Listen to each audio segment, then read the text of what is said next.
Hey guys, if you are planning a trip to Singapore or are thinking of going there in future, then today's video is for you. Singapore is an amazing city. It's clean, it's beautiful and it's very safe. I agree it's expensive, but if you plan smartly, if you use few hacks which I am going to tell you, then you can complete your Singapore trip in budget, and that too without compromising on any of the experiences. So in today's video, as I said, I'll tell you all my money saving hacks of how I completed my Singapore trip in budget friendly manner. If you find the video useful, please follow me and remember to like, subscribe and share. Let's get started. So friends, the first hack is all about ticket booking. I'll recommend that you never book tickets at counter. If you book tickets at counter, you will have to first of all spend time waiting in the queue, and secondly, you will have to buy the ticket at full price. Instead of that, what I'll recommend is to use some trusted apps. I can give you 3 apps which are very trusted and very famous. First is Klook, second is Headout, and the third is Get Your Guide. On all of these apps, you will be able to find amazing discounts on Singapore attractions. For example, on Klook, if you see, you will be able to find 20 to 30% discount on a bundle ticket of Gardens by the Bay and Sky Park.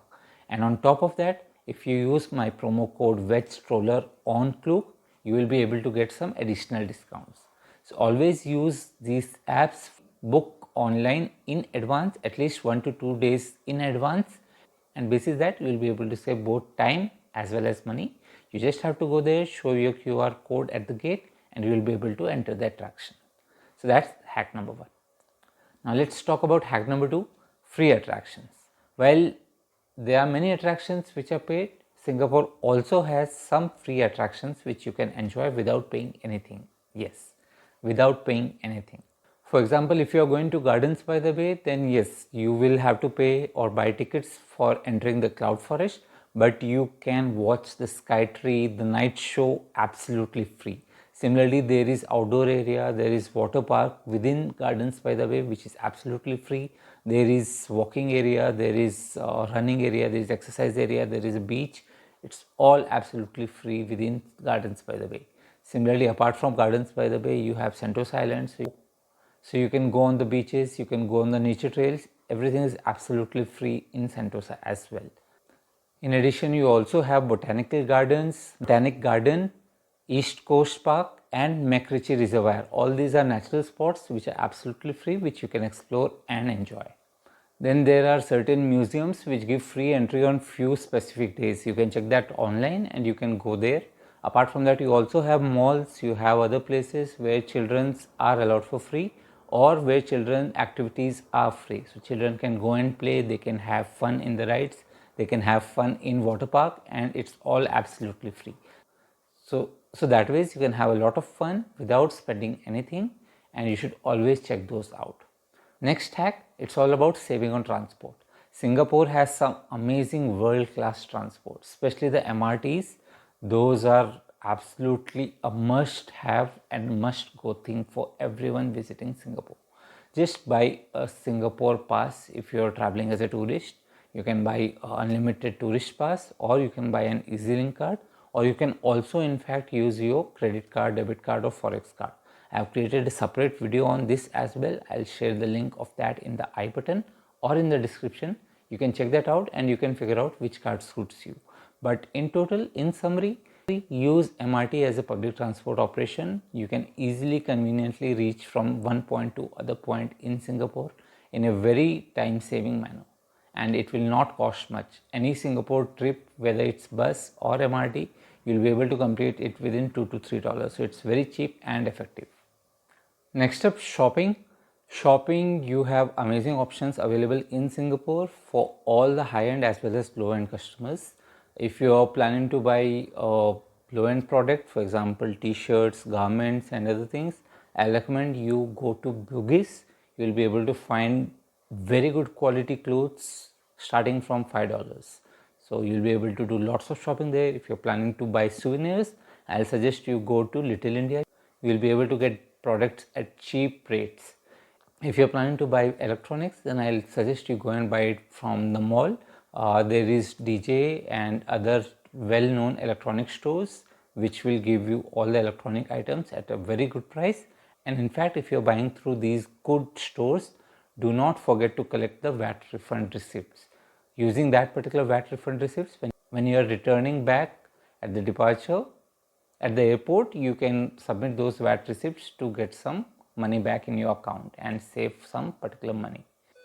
And yes, wherever you're shopping, if your total exceeds a certain amount, you will also be given tax refund receipts. So all you have to do is go to the airport and submit that particular tax refund receipt at the counter in airport. There's a dedicated counter, and you will be able to get back some amount of money which you have spent on the Singapore taxes.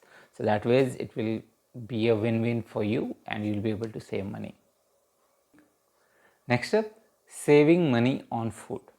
Friends, Singapore is a food paradise for everyone, be it vegetarians, non-vegetarians or vegans. You'll be able to find food for every budget and every taste. In Singapore, the best thing if you want to have a good quality food at a reasonable price, then you have to visit the hawker street. It's available in various parts of Singapore, mostly around the metro stations. You'll be able to find good taste, good food for everyone, vegetarians, vegans and non-vegetarians. For me as a vegetarian, I definitely went to Little India for Indian food. Apart from that, when I was visiting other attractions, I was able to find Indian food there as well. So for example, when you go to Sentosa, you can have Indian food at Kailash Parbat, or you can also have at Imbiya station, or you can also have at beach station. There are few Indian food joints available there. Similarly, when you're going to zoo, you can have Indian food at Copper Chimney. Similarly, if you're going to Gardens by the Bay, you can enjoy Indian food at Bismillah restaurant. So all these are the options available for Indian food. Apart from Indian food, you can also find vegetarian food in Mexican cuisine. So you can find Mexican restaurant easily and you can try their quesadillas or burritos, and basis that you can enjoy the food at reasonable rate. For vegans, I will recommend using the Happy Cow app, and through that you can find the nearest location where you can find the good vegan food at reasonable price. So this is all about food. Next hack to save money, Universal Studios. So friends, majority of people wonder whether they should buy a premium pass or not when they are going to Sentosa Universal Studios. My recommendation is do not buy a premium pass if you are going to Sentosa Universal Studios on a weekday or on a working day. If you are going on a weekend or a public holiday, definitely buy premium pass. But if you can avoid it, go on a weekday or a working day. That ways you will have less crowd and you can do with the regular ticket as well. The premium pass costs around $100 to $130. The price keeps fluctuating, but you can easily save that. Just ensure you do not mix anything else with your Universal trip. Keep the entire day only for Universal, reach by 10:30 a.m. and then you will be able to complete all the rides of Universal without having the premium pass. So these were my hacks for saving money on Singapore trip, and I am sure you will be able to agree that through simple planning, smart strategies, you can make your Singapore trip a budget friendly trip. And yes, do not forget to use my promo code VEGStroller while booking tickets on Klook, and I'm sure you will be able to find that useful. Please follow me for more such useful content, and do let me know what you think. If you have any doubts, feel free to ask me in the comment section. Until next time, this is Nishan signing off. Bye, take care, tada.